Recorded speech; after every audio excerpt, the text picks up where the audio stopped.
Welcome everyone back to the Crimson 15 Podcast. I'm your host, Crimson. And 15 PCA. Be sure to check us out over on Twitter at C15 Podcast. So we have the review of Orville, Season 2, Episode 5, All the World is Birthday Cake. I have to say that the titles this season have been really weird. They've been wonky, but yeah. It plays into the episode. We get a first contact episode.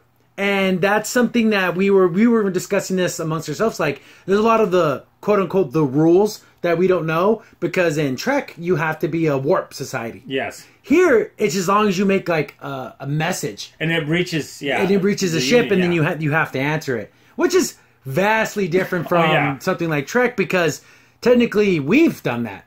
Our society has sent messages out. And what if an alien race just showed up to our world, how things would be? Oh, exactly. I think they'd be a lot worse than the way that they turned out in this episode for this society. Yeah. Because we have such a... Because they almost seem like a unified world. Yeah, very monolithic, very one mindset. Kind of like how the Planetary Union, I doubt, on Earth there's other countries, but we're all just Earth. Yeah.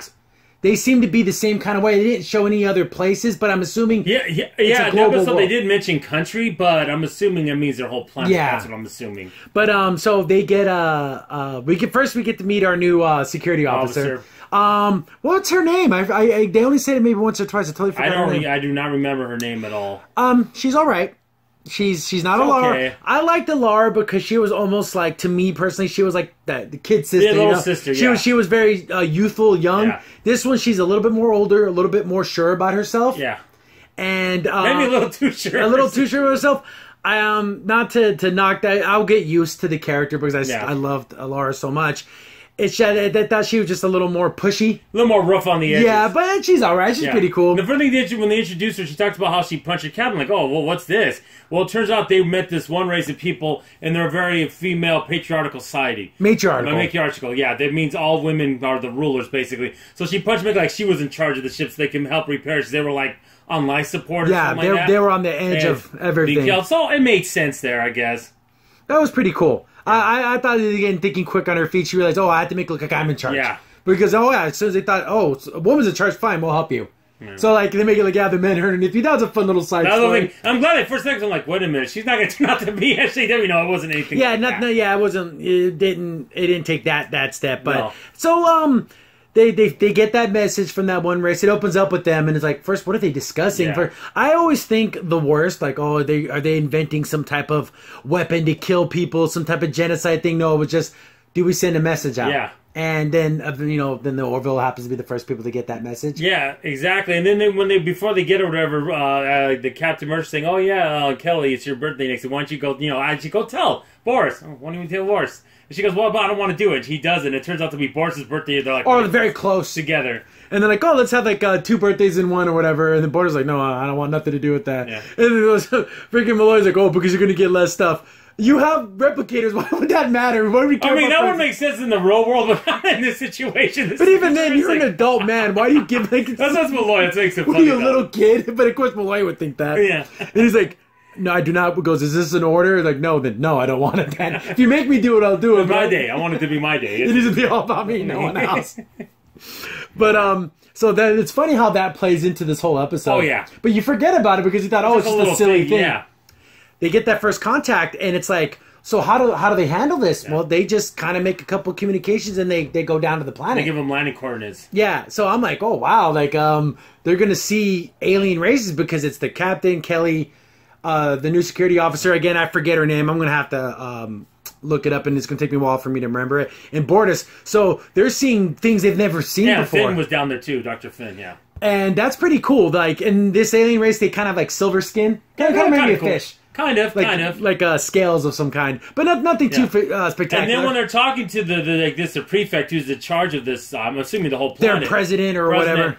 He goes, we sent a signal out 2 years ago. We didn't think we didn't get a response that quickly. We thought it may take decades and not centuries. So that was 2 years when they first sent the signal. So that's pretty amazing and got it that fast. It's funny how they're advanced in some ways and not advanced in others. Yeah. Which is kind of funny. But everything seems to be going pretty smooth. Yeah. They're showing off some of their technology and everything. And they show off... like their hospitals. They look very much like our hospitals. Very similar. Probably a little more advanced, not too much more. And they see that there's like a lot of babies and stuff. And they see that they're having like a lot of premature births. Like their preemie ward is like maxed out. Dr. Finn's like, that's kind of odd. Why is that happening? So they go and they actually get to see one of these. It's a C-section for it's a preemie baby. Yeah. And she kind of whips out that thing. She scans like there's no medical reason for it. And they go and then the other lady at first didn't even know. The new security officer's like, what's that even? She has no idea. I had no idea, and she's trying to tell her. But the baby's fine. And he goes, and then she goes, maybe it's their biology. Maybe it's something different. Maybe something we don't know. No. But they go, then she talks to the doctor, and they say, what was the name? Is it geologian? Or it was something like that. Yeah, this geologian, and she's like, what does that even mean? She's like, he's like, on your planet must be something else, you know? And then they're like, what the hell are you talking about? But of course, in the episode, they're just moving along because they're still trying to... And as soon as he's about to explain it, there's something happened, and he had to rush to go somewhere else, so he didn't have the time to tell Finn what geologian meant. And they're just, everything feels a little odd. Even I thought, like, something bad's got to happen. Like, there's got to be something super weird about these people.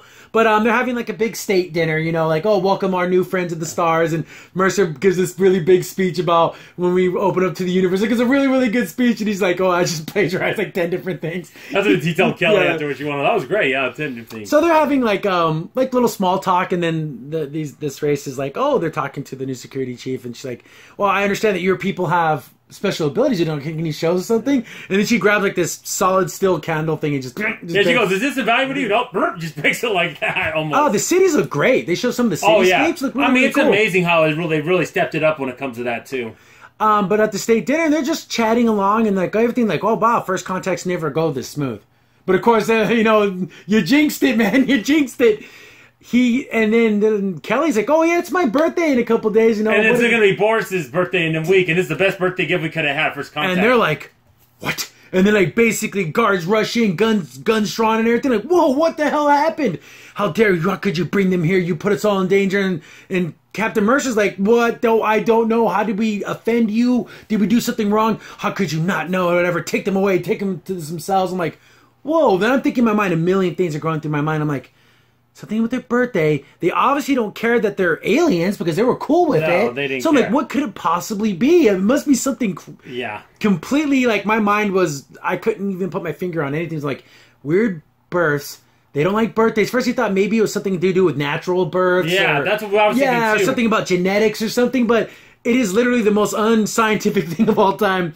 But they get thrown into they get separated and the doctor goes and thinks we need to take basically a tooth sample, an enamel sample. I'm like, what the hell do you do that for? And it's pretty cool that a security officer just grabs him by the throat and like throws him up against the wall.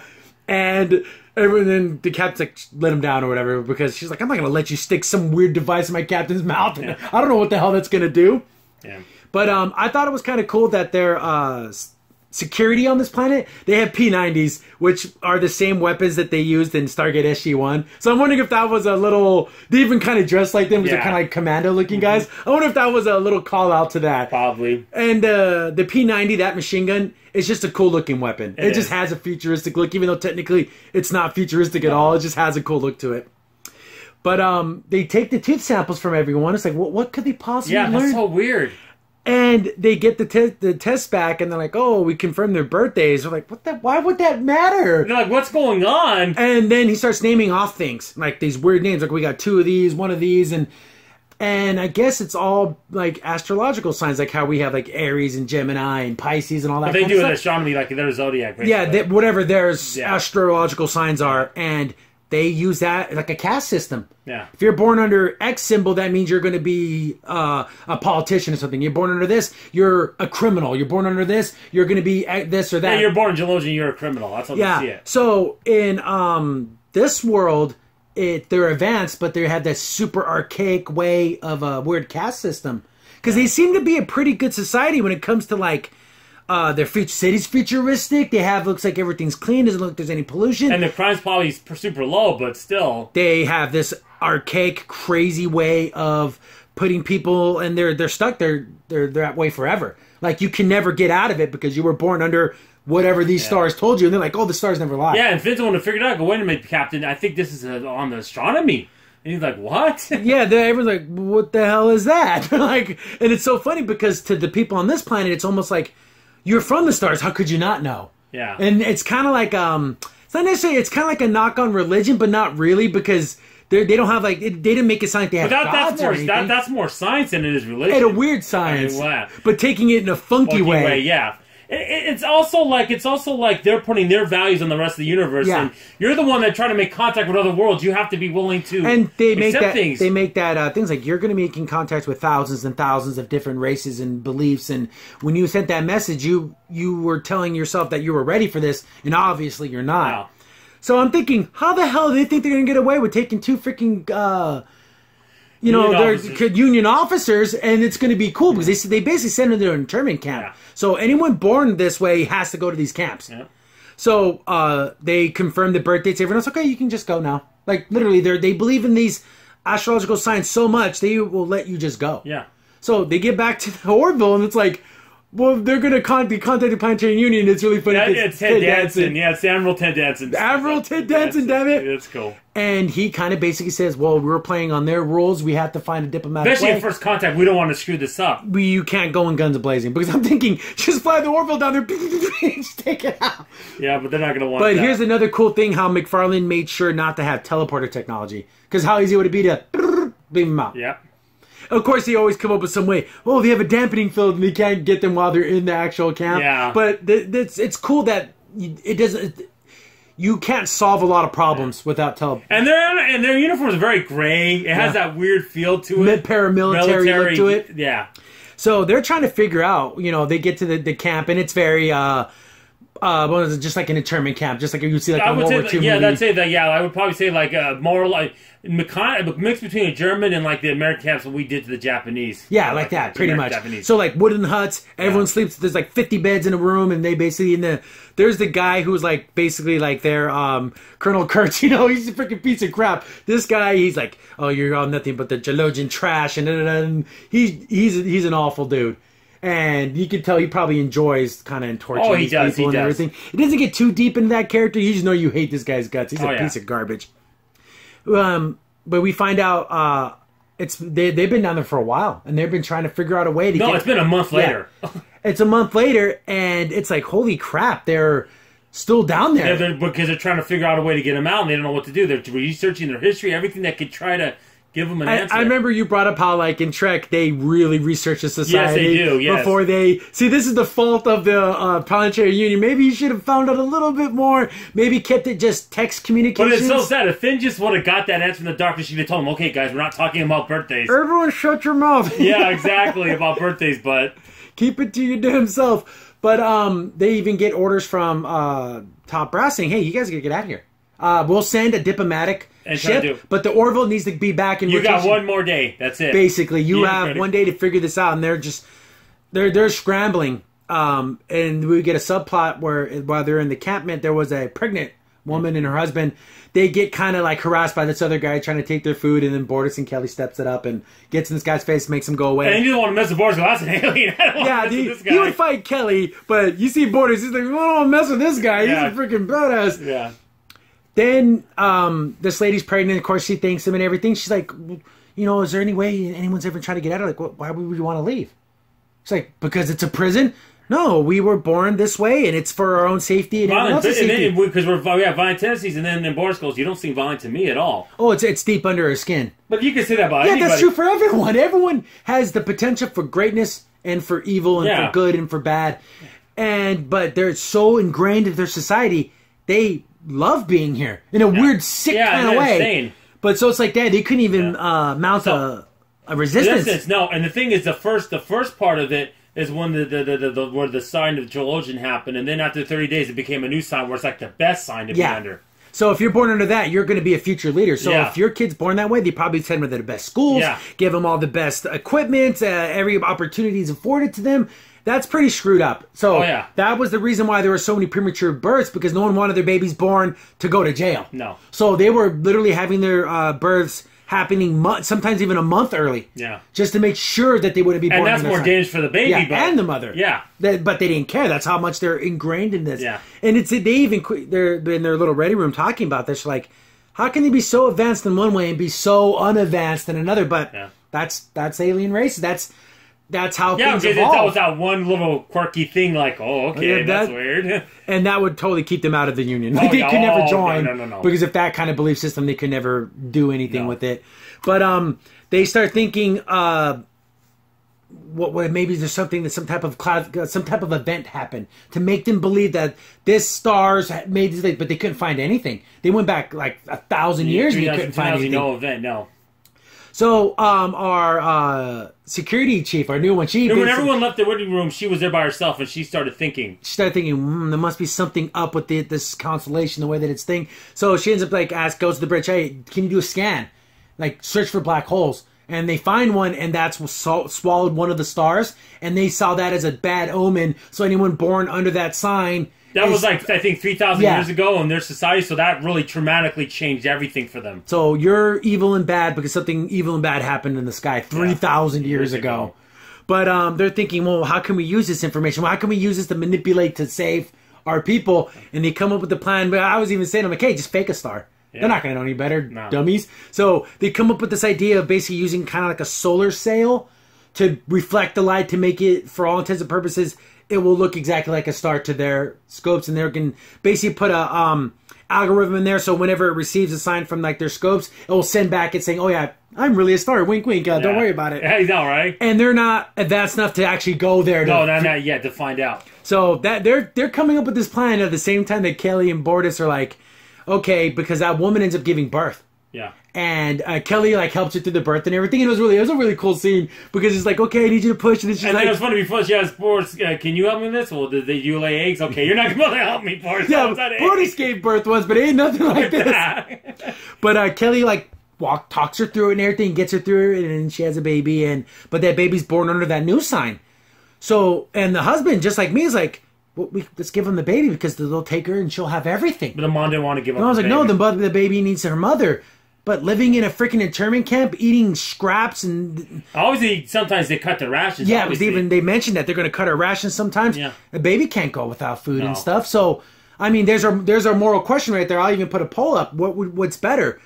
To stay with the family in a prison or give your baby up to literally live in the lap of luxury forever? Yeah. That's so funny. I wonder if each month it goes down, down, down, and then it goes right back up to that month, and then it goes down, down, down again. I'm wondering that's how it is. Oh, there could be other ones like, oh, you have to work agriculture. Yeah. Or you're going to be a scientist. Yeah. Or you're going to be... Jones just the worst one at all. Yeah, literally the worst one. You go to freaking jail. Yeah. But I don't know. So I pose that question to our audience out there. Do you give up the baby or not?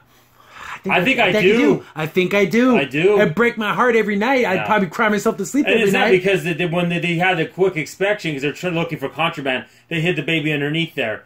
And they're going through, and then he confronts Kelly, and he just, you're just children of trash. Oh, say I'm true. Basically just admit that you're garbage. She does it because what's the point? What is it? It doesn't mean anything. Yeah, and he puts a gun to her head, so she had no choice. I'll just say it. Don't you feel so much better? This guy's such a piece of crap. Oh, yeah. And then they're all to leave, everything's fine, and then the dad gives him up. Yeah, the baby's underneath the boards. Because it's the right...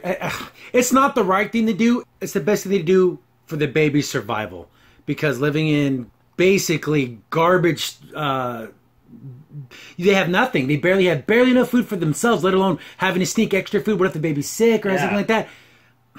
Yeah, and you'll know it'll be taken care of. Yeah, you'll know. She'll be taken care of. Not only taken care of, will have a wonderful life. Yeah, awful. That's a choice no parent should have to make. No. But, I kind of agree with the dad. Yeah, and then she's crying the mother thing, and then Kel's like, okay, we're getting out of here. I'm done with this. It sends one way or another. Yeah. So, basically, her and then they go straight up... Solid Snake. They're sneaking around, and they catch one of the guards, and they basically knock him out. Great escape. Okay, that's what they're doing right now with their little machine guns going. They take their guns and they start fighting. The alarm goes off, so we get to see Machine Gun Kelly, boom, taking down fools. We got Bortus killing people.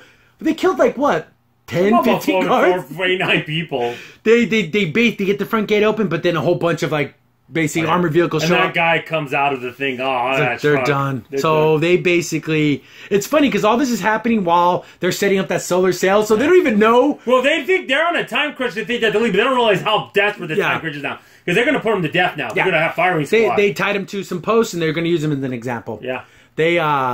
We got Malloy and Millard are going to set up the solar sail, and they're like, it's going to work, right? Oh, I think it is. Yeah, no, that's what Lamar says. And Malloy's looking at him like, better work. They know if about it. But it was cool. That's a cool looking scene too because it unfolds and it disconnects from the ship and it's that. The best part is you can see the event horizon of the sun in the background and it reflects off it. Oh my gosh. Looks phenomenal. So good. But they set it up, and then you see basically a new star in the sky.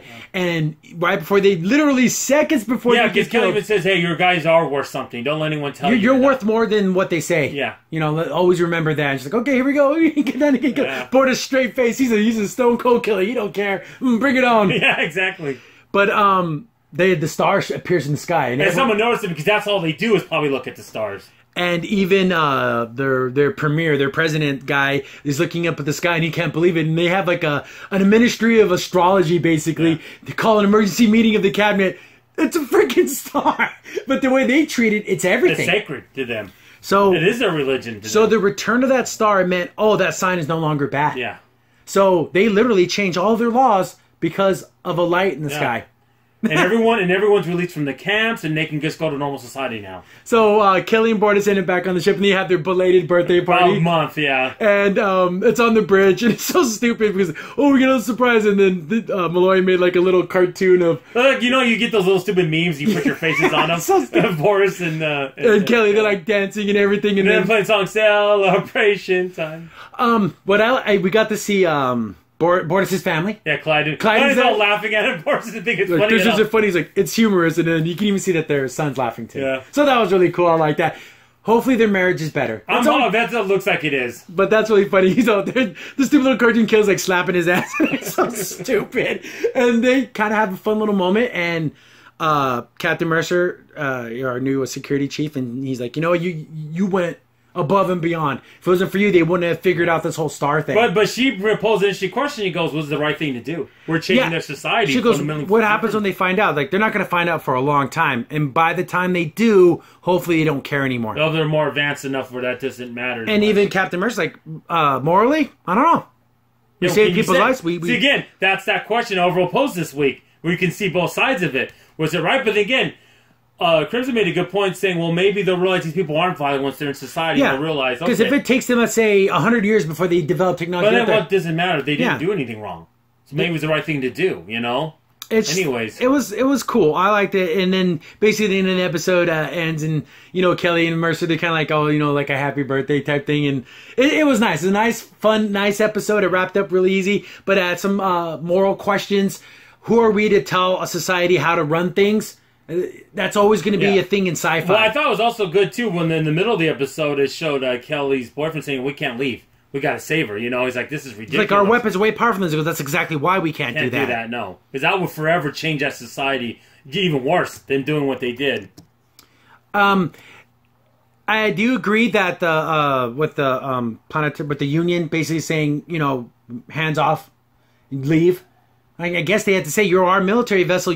There is the chance that you will lose crew members, and you can't just forever stay. You have to get back to work. But it's like...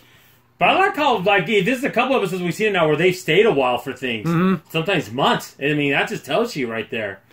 It was pretty cool. Our new security chief, again, I apologize for not remembering her name, but it's going to take me a little while before the thing I'm going to say right now, to be honest with you, we don't see a lot of Isaac. Come on, we need to see some Isaac in the next episode. Why didn't Isaac go down? That would have been cool. I wonder how they would have reacted to a synthetic being. Yeah, they would don't know what his date of birth was, basically. What were you made? Yeah, he was born on date, right? Yeah. It's so funny because, they're just mass-produced, but it's even Isaac, it makes no sense for something advanced that they study the stars, but not for its content, how long ago before a supernova, nothing like that. Just their positioning. Just a positioning. Because that's so weird. Because that's so odd. But, a solid sci-fi episode. It didn't, I still like...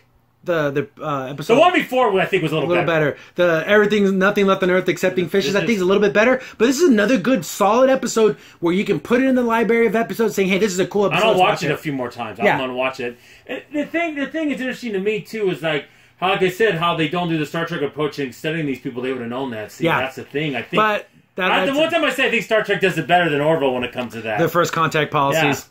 Studying for months so you know all the little details. But of course, he wanted to make it different too. So it's not exactly the same, as Trek in every single way. But it's funny when you think about Majority Rule. They did have people down there though. That's kind of funny. So it was different in Majority Rule though.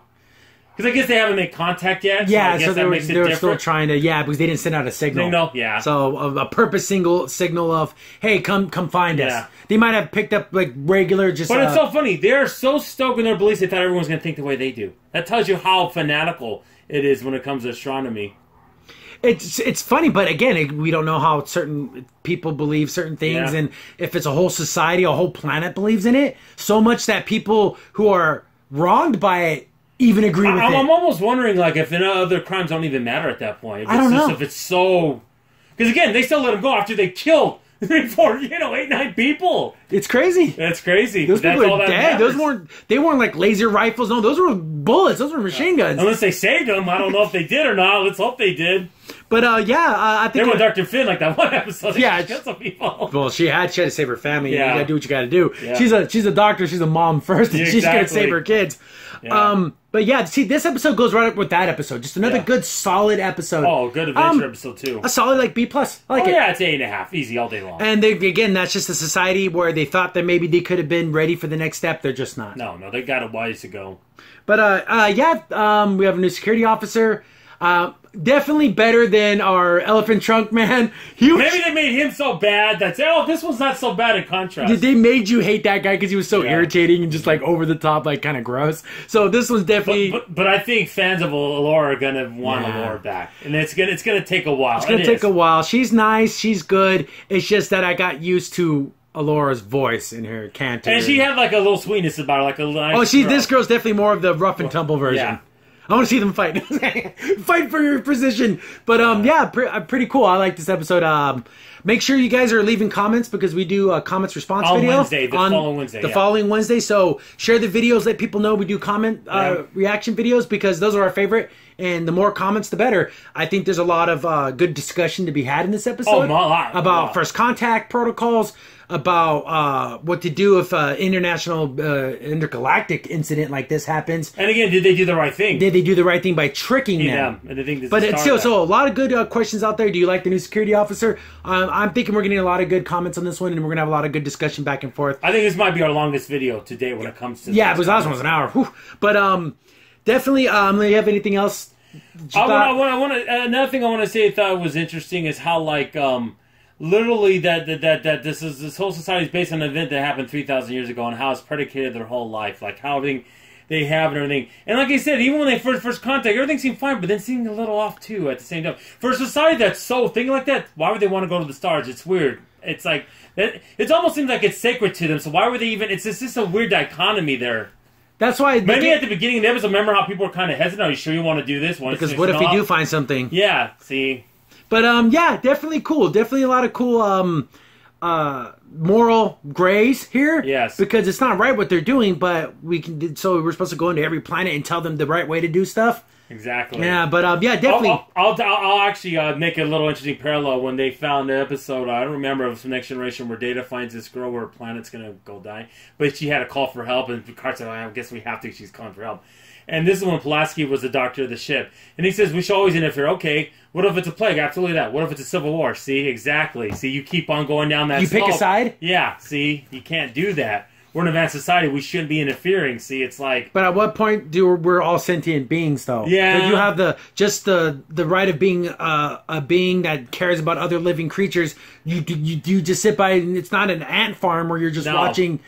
Yeah. See, there's the moral. Yeah, I love it. There's ambiguity, but again, these are questions we'll never get in Discovery. Oh no. They're not smart enough to do that. And if a question comes up, whatever answer Marco Burnham gives, that's the right answer. No matter what, you can't say anything else. They're stupid. You're a bigot, you're a racist, you're this, you're that. Yeah. And again, they leave it up for interpretation. Yep. They have yet to do an episode where they said, we did the right thing, and you're stupid if you don't believe that we did the right thing. No. This Captain Mercy said himself, I don't know if I did the right thing, but I saved my people, and we saved people's lives. See, in the short term, I'm going to live with it. Yeah, in the short term, yeah. Yep. But yeah, definitely cool. See you guys in the comments. I'll be waiting for them. We get a lot of cool insights, and I can't wait to see all those because as I see this episode, every time I read through the comments, I'm like, oh yeah, that's a different way of looking at something. I'm really looking forward in this episode in particular. There's got a lot of unique ways to look at this. Giving up the baby? Yeah. See, there's so many things. I love you guys in the comments. It makes doing these videos so much more fun. And then when the other negotiating team eventually goes back down there, they mention it. Oh, it's a fake. Why'd you do it? You mean that fake thing? Yeah. They screw it all up. They'd probably tell they're probably not going to send anything to these people. No, probably not. Not for a while. I'd say I'd wait at least a couple hundred years. Imagine if the Krill would have showed up. Oh, they wouldn't have cared. Yeah. They would have just killed them all. Hey, you're giving back our people or you're going to die. But even when they went on to negotiate, they probably would have just killed them. Yeah, they probably just saw what resources they had and just killed them. But yeah, definitely a cool episode. I've been your host, Crimson Sin. Everything PCA. Thanks for watching. See you later. Bye. Crimson Sin here. Thanks for watching and be sure to like, sub, and share. Also, for the most up-to-date information about the podcast, follow us on Twitter at C15 Podcast.